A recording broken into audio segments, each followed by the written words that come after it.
In this video, we're going to explain everything you need to know to travel to the Alentejo, the most complete video you'll watch today about this incredible region, the heartland of Portugal, covering Évora, Monsaraz, Marvão, the wineries, and the best tips. So let's get started.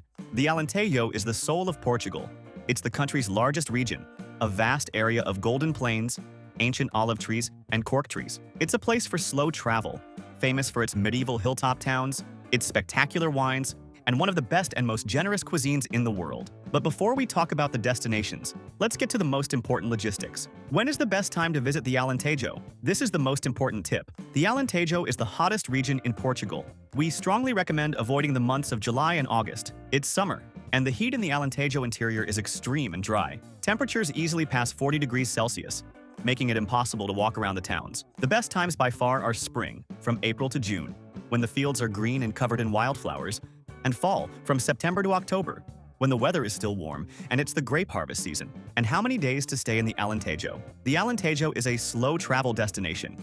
It's not a place to be rushed. To do a basic itinerary, focusing on Évora and Monsaraz, the bare minimum is 4 full days. But to do it calmly and include the wineries and maybe the coast, the ideal is 7 to 10 days. Mandatory documentation. To enter Portugal, which is part of the European Schengen area, you need 2 things. First, a valid passport with at least 3 months of validity after your departure date. Many nationalities do not need a visa to stay for up to 90 days as tourists. And second, travel insurance. Travel insurance in Europe is mandatory under the Schengen Treaty, with a minimum coverage of 30,000 euros. They can ask for proof of your insurance at immigration. We never travel without it. And in the link in the description, there's the comparator we use that always finds the insurance at half the price. And be aware, soon, an electronic travel authorization called ETIAS will also be mandatory for many nationalities, so check on that before you travel. Staying in a good area will make your trip much easier. You'll be close to all these tourist spots. The strategy in the Alentejo is to have 1 or 2 base cities. The first base, and the most practical, is Évora. The pro is that Évora is the capital, has the best hotel infrastructure, and dozens of excellent restaurants. If you stay inside the walls, you can walk everywhere. The con is parking. Check if your hotel offers a solution, as you cannot drive in. It's ideal for those who want convenience. The second option, and the most authentic experience, is to stay at a herdade. These are the luxury farm stay hotels, or agriturismi. Many of them are wineries. The pro is that you wake up in the middle of olive groves or vineyards and enjoy the pool. The con is that you are isolated and need a car for absolutely everything, including dinner. It's ideal for couples or those wanting to relax. The third option, for those seeking romance, is to sleep inside the walls of Monsaraz or Marvão. The pro is the magical experience of having the village to yourself at night. The con is the logistics. You can't drive in and must carry your luggage over cobblestone streets. We created this custom map, which explains exactly which is the best region. If you stay in Évora or a nearby herdade, you can't go wrong. We'll leave the link to this map here on the QR code on the screen and in the video description. We created it on the hotel site we always use, as it always has the best prices. There, you can put in your travel dates and see all the hotel options within that location, at the lowest prices. We'll also leave links to the hotels where we've stayed. In every destination, we always recommend one that is very cheap and super well located in Évora, and another that is an unforgettable luxury herdade. They are great options. An important tip to save on lodging is the advanced booking strategy. The good herdades sell out many months in advance. This is why we love using this website. Besides having the lowest prices, it has free cancellation for almost all hotels. You can book as early as possible to guarantee a much lower price, and if you need to cancel later, it's super easy and costs nothing.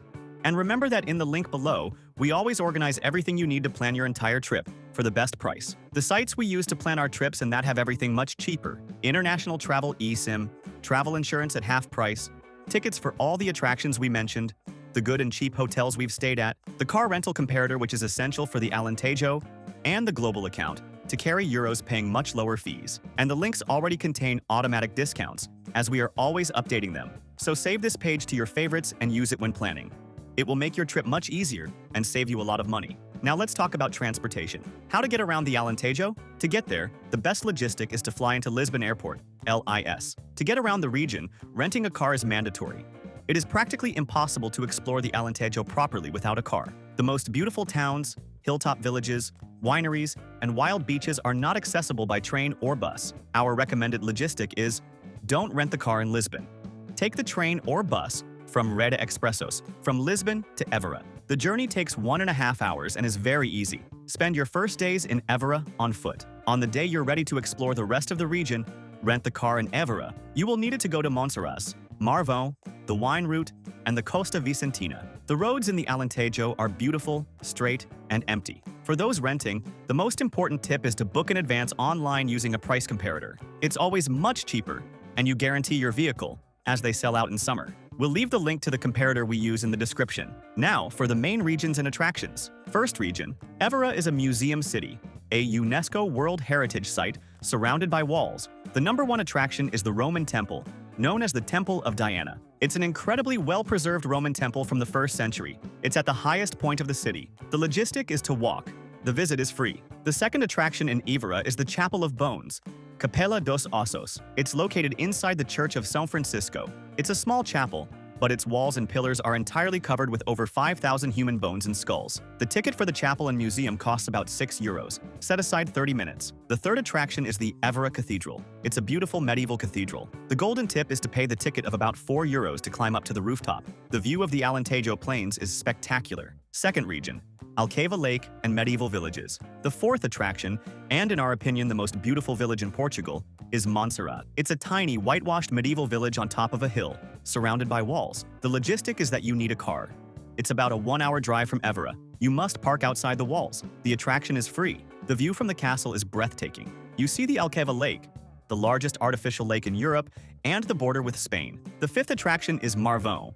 It's located further north. It's another incredible village, also on top of a mountain, with white houses squeezed inside the walls of a castle. The logistic is that it's a 1-hour and 45-minute drive from Évora. The ticket to the castle costs about €3. Third region, the Alentejo wine route. This is one of Portugal's best wine regions. You must visit a herdade, which is what they call the wineries. The sixth attraction is Herdade do Esporão. It's near Monsaraz. It's the most famous winery. You need to book a guided tour in advance. The tour explains the wine and olive oil production. A tour and tasting starts at €30 per person. The seventh attraction is Adega da Cartuxa. It's just a 10-minute drive from Évora. It's the winery where they make the famous Pera Manca wine. The guided tour with tasting costs about €25 and also needs to be booked. Fourth region, Costa Vicentina, the Alentejo coast. This is a stretch of wild, protected coastline. The eighth attraction is Vila Nova de Mil Fontes. It's the most charming beach village with white houses at the mouth of the Mira River. The logistic is that it's a 2-hour drive from Évora. The ninth attraction is the beaches,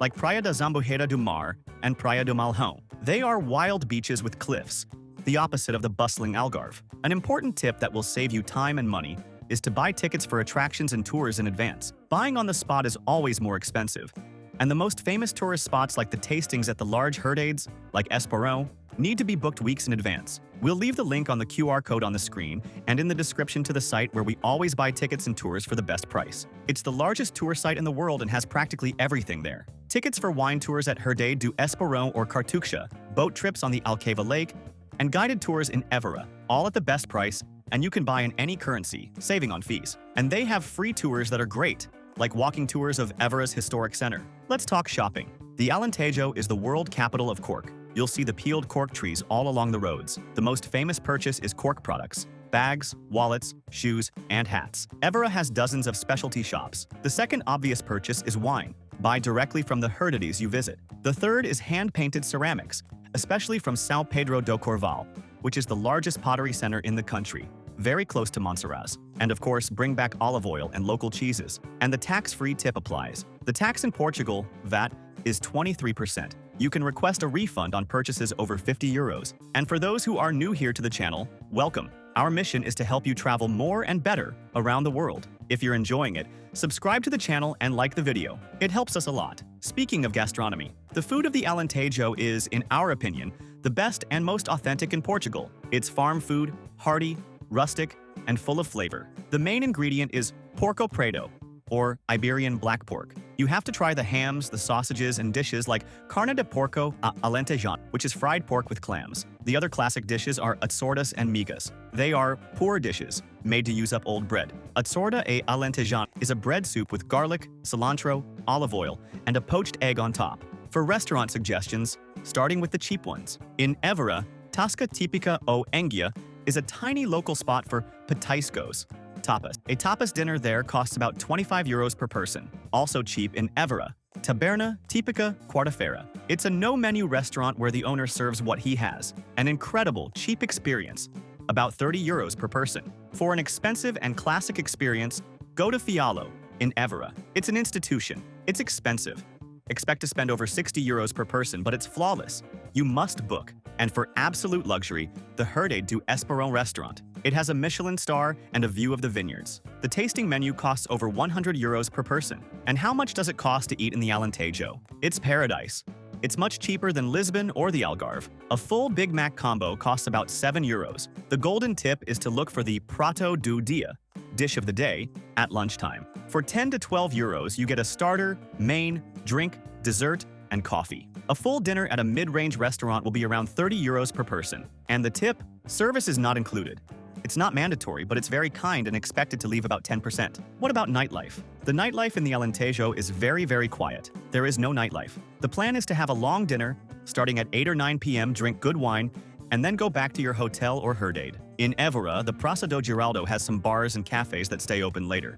But the focus is on relaxing. Traveling with kids, the Alentejo can be a bit boring for small children. It's a destination very focused on gastronomy, wine, and landscapes. They might like the castles, like in Montserrat and Marvão. If you stay at a Herdade, they will love it, as there's a pool, space to run, and often farm animals. And on the Alcava Lake, you can rent boats and kayaks, which is a great family activity. Combining your trip, this itinerary is the perfect combination with Lisbon. The best logistic is to fly into Lisbon, spend a few days there, and then rent a car and drive 90 minutes to the Alentejo. Another perfect combination is with the Algarve. You can make the crossing by car. From Évora, you drive about 2.5 hours south, and you're at the beaches. And finally, the Alentejo is on the border with Spain. From Montserrat or Elvas, you are just a few minutes from Badajoz. If you liked the video, like and subscribe to our channel to always travel more and better around the world. Thank you very much and have a great trip.